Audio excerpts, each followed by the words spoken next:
राहुल गांधी ने नरेंद्र मोदी से क्या कहा? उन्होंने कहा कि नरेंद्र मोदी युवा विरोधी प्रधानमंत्री है।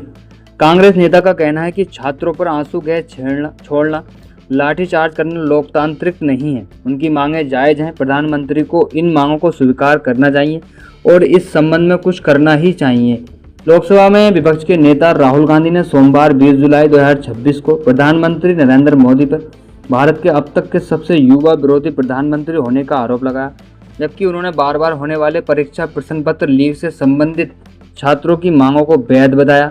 कांग्रेस ने मानसून सत्र के उद्घाटन दिवस पर संसद की ओर मार्च करने का प्रयास कर रहे प्रदर्शनकारियों के खिलाफ पुलिस कार्रवाई की निंदा करते हुए इस बात पर जोर देने की कोशिश की है कि वह तिलचट्टा जनता पार्टी यानी सीजेपी के पक्ष वाले वर्तमान आंदोलन से बहुत पहले से ही कागजी रिसाव का मुद्दा उठा रही है।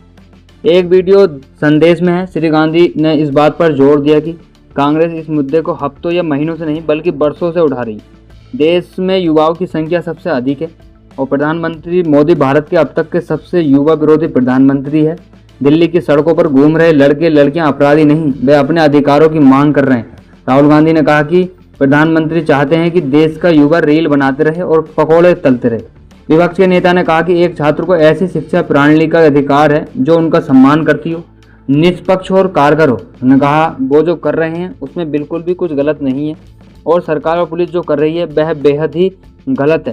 छात्रों पर आंसू गैस छोड़ना, लाठीचार्ज करना लोकतांत्रिक नहीं, यह भारत का तरीका नहीं। उनकी मांगें जायज़ हैं।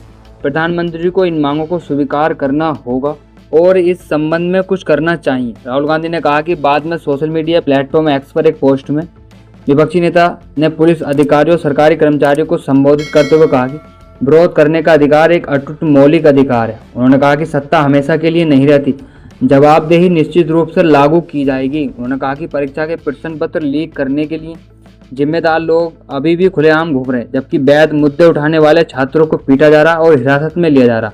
उन्होंने कहा यह सरकार न केवल युवाओं को विफल कर रही है बल्कि उन पर धावा बोल रही है।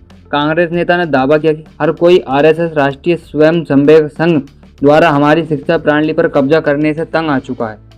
एक्स पर एक पोस्ट में विपक्ष के नेता ने दावा किया कि 152 पेपर लीक हुए हैं, जिसमें से 7.5 करोड़ छात्र प्रभावित हुए और सवाल उठाया गया कि केंद्रीय शिक्षा मंत्री धर्मेंद्र प्रधान अभी भी अपने पद पर क्यों बना हुआ है। कांग्रेस महासचिव प्रियंका गांधी वाड्रा ने दोहराया कि पार्टी ने पेपर लीक और शिक्षा प्रणाली पर लगातार चर्चा की मांग की और उन्होंने कहा कि यह हास्यास्पद है कि वे हमारे अपने बच्चे हैं, वे देश का भविष्य हैं, यह संसद उन्हीं की है, यह किसी की निजी जागीर नहीं। श्री वाड्रा ने संसद परिसर में पत्रकारों से कहा पेपर लीक एक गंभीर मुद्दा है, राहुल जी इसे काफ़ी समय से उठाते आ रहे हैं। हम कहते आ रहे हैं कि इस पर चर्चा होनी चाहिए क्योंकि शिक्षा नीति में खामियां हैं। आप चर्चा करने को तैयार नहीं हैं और बच्चों पर आंसू गैस गोले दाग रहे हैं और उन्हें पीट रहे हैं, किस लिए? वे हमारे बच्चे हैं। श्री वाड्रा ने कहा कि कांग्रेस सुनियोजित प्रतिक्रिया हाल के दिनों में युवाओं के बीच मुख्य न्यायिक पार्टी द्वारा बनाए गए संस्थान को पुनः प्राप्त करने का प्रयास है, जिसमें कार्यकर्ता सोनम वांगचुक विरोध प्रदर्शन के चेहरे के रूप में उभरी हैं।